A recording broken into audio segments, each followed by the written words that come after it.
2, 3.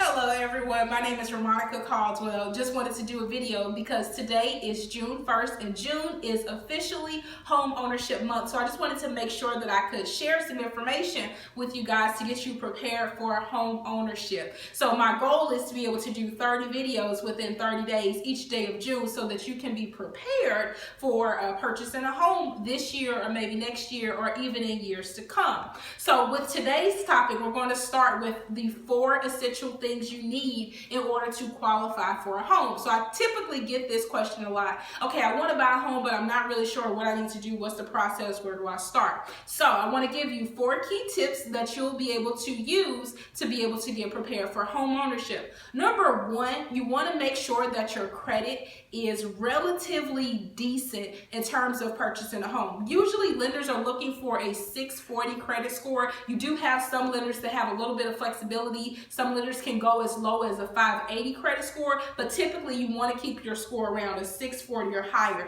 And as you can imagine, the higher the score, the better your rates and things like that are going to be. So aim high, but just keep in mind that if you do have a lower score, if you have some other factors, some lenders may be able to work with you. The second thing that you may want to keep in mind is your debt. A lot of lenders do look at the amount of debt that you have coming in. Typically, they're looking for around 41% in terms of your debt. There are some lenders, again, that do have some flexibility. They can go a little bit higher when it comes to debt, but just to give you a range, you want to keep your debt to income ratio around 41%. Another factor is income and job stability.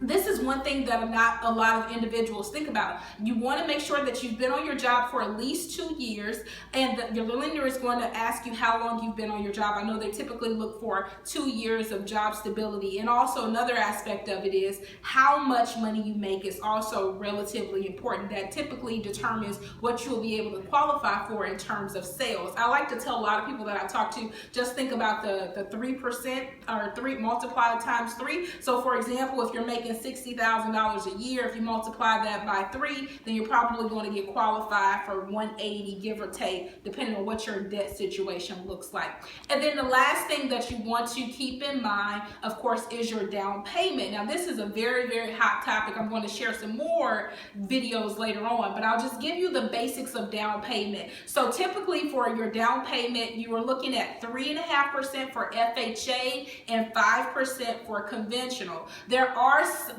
some flexibilities within that range. For example, there are some conventional products that go as low as 3%, depending on which lender you use. But just normally or usual, what's sort of standard, so to speak, is that you want to look for around 3.5% or 5%. So if you're purchasing a home for $100,000, 3% of that is going to be around $3,000, 5% of that is going to be around $5,000. So just give or take, that's the amount you want to keep in mind for your down payment. So I'll repeat those things back because I know that I do talk rather fast, so I want to make sure that you got all of that. Number 1, you want to make sure that you have good credit. You want to aim for around a 640 credit score. Number 2, you want to make sure that you have low debt. You want to try to keep your debt to income ratio below 41%. You want to make sure that you have 2 years of employment, stable employment history.